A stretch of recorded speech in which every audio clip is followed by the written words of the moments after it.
यह एक पूर्णतः सरकारी नौकरी है, परमानेंट जॉब है, ठीक है। तो यह जॉब निकाली गई है डिपार्टमेंट ऑफ एटॉमिक एनर्जी की से, ठीक है, जो कि केंद्र सरकार के अधीन आता है।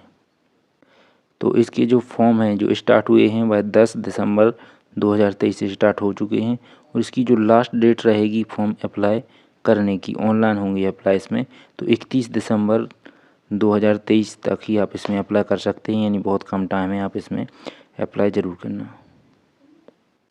कौन कौन सी पोस्ट पर निकाली गई है, तो देखिए जूनियर परचेस असिस्टेंट, इसको ये अब आगे शॉर्ट फॉर्म में JPA लिखा मिलेगा आपको, ठीक है, तो समझ जाना। और जूनियर स्टोर कीपर, अब इसको लिखा मिलेगा आपको JS, शॉर्ट फॉर्म A आगे यूज होने वाले हैं।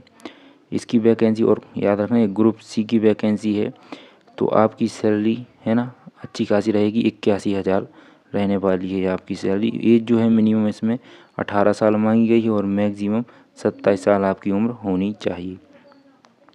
और ये है वैकेंसी, देखिए मैंने कहा था शॉर्ट फॉर्म में यूज होंगे, तो आप याद रखना, ठीक है, ये है वो।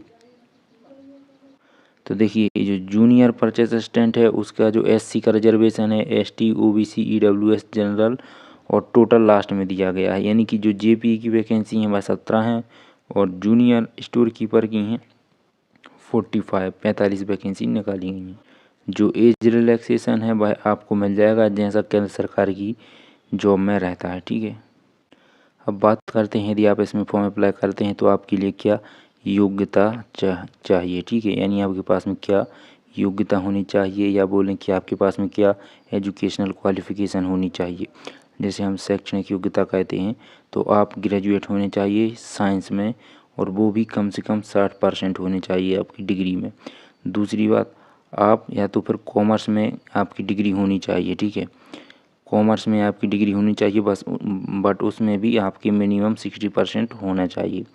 यदि इन दोनों में से कोई नहीं है तो या फिर आपके पास में डिप्लोमा होना चाहिए, किस में, मैकेनिकल इंजीनियरिंग में, और इलेक्ट्रिकल इंजीनियरिंग में, इलेक्ट्रॉनिक्स, कंप्यूटर साइंस, और इन सब में डिप्लोमा चल जाएगा, बस डिप्लोमा में भी 60% चाहिए, ठीक है, फ्रॉम द गवर्नमेंट, और गवर्नमेंट किसी भी, आप कहीं से भी आपने डिप्लोमा किया हो, ठीक है। और आगे लिखा है नोट में, candidate who have not acquired the essential qualification.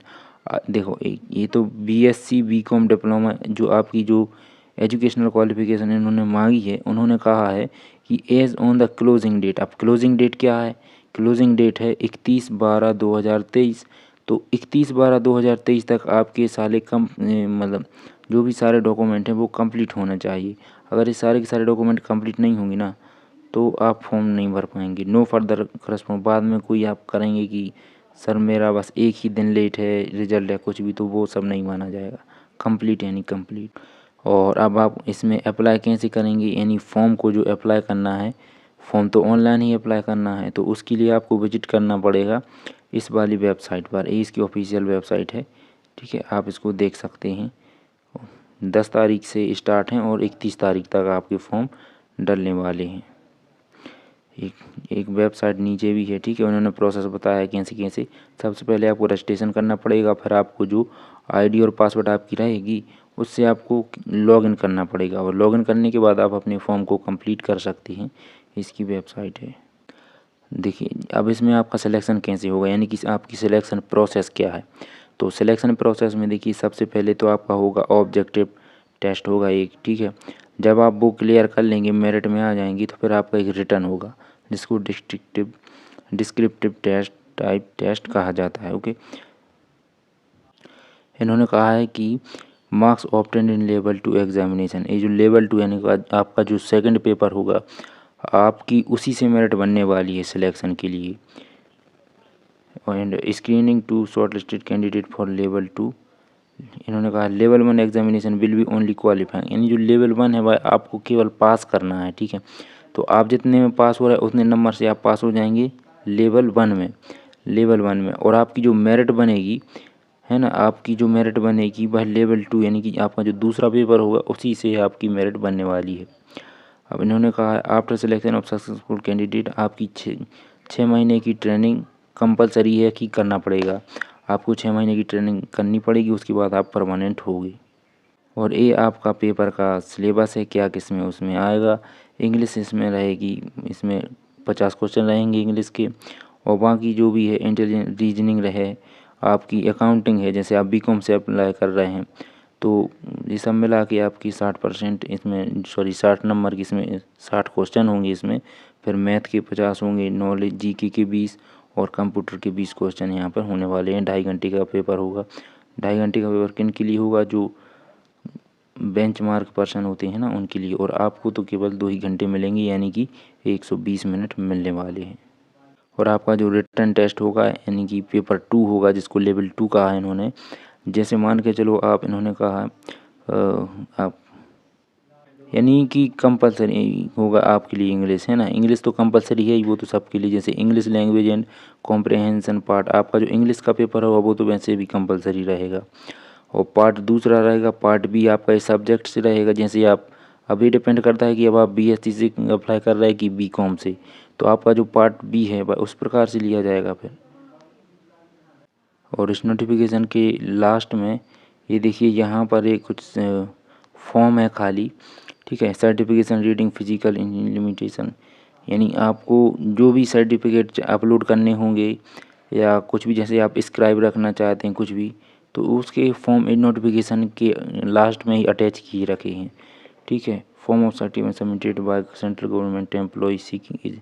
और जैसे आप, इन्होंने मान लो 30 साल की एज है, तो अब आपको चाहिए क्या? रिलैक्सेशन। तो रिलैक्सेशन के लिए आपको इस सर्टिफिकेट को बनवाना पड़ेगा, जो कि एनेक्सर सी। देखिए यहाँ लिखा है सीकिंग एज रिलैक्सेशन। यदि आप चाहते हैं कि आपको उम्र में छूट मिले, किस में? आप फॉर्म अप्लाई करना चाहते हैं तो उम्र में छूट चाहिए, तो आपको ये बनवाना पड़ेगा, और इसको आपको प्रिंट करवा के इस पे सील साइन आपको करवाने पड़ेंगे। और भी सर्टिफिकेट हैं जो भी डिफेंस पर्सनल हैं, तो ये सारी सर्टिफिकेट हैं अंडरटेकिंग बाय द 3 सर्विसमैन, ठीक है।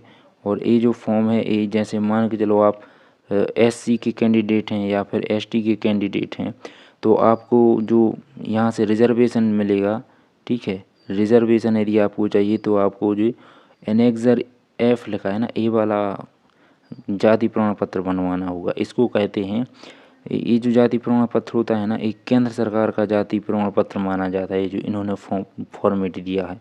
तो आपको इसी फॉर्मेट को प्रिंट करवाना है। आप दोनों साइड भी करो, एक पेज पे दोनों साइड भी करवा सकते हैं, और जहाँ तक एक ही पेज पर दोनों साइड इसको प्रिंट करवाएं और इसको बनवा लें। यहाँ पर आपके डिस्ट्रिक्ट के एसडीएम के साइन होंगे, ठीक है। एसडीएम का या भी आप पता कर लेना वकील से किसके साइन होंगे, तो इसको बनवाना है। डॉक्यूमेंट जब आप वेरीफाई होंगी, लास्ट में जब आपका सिलेक्शन हो जाएगा, तब ये सारे फॉर्मेट काम आने वाले हैं। तो यह नोटिफिकेशन जो निकल के आई थी डिपार्टमेंट ऑफ एटॉमिक एनर्जी की तरफ से, यहाँ पर 2 प्रकार की पोस्ट निकाली गई हैं। सब कुछ मैंने एक्सप्लेन कर दिया है। मिलते हैं आपसे नेक्स्ट वीडियो में।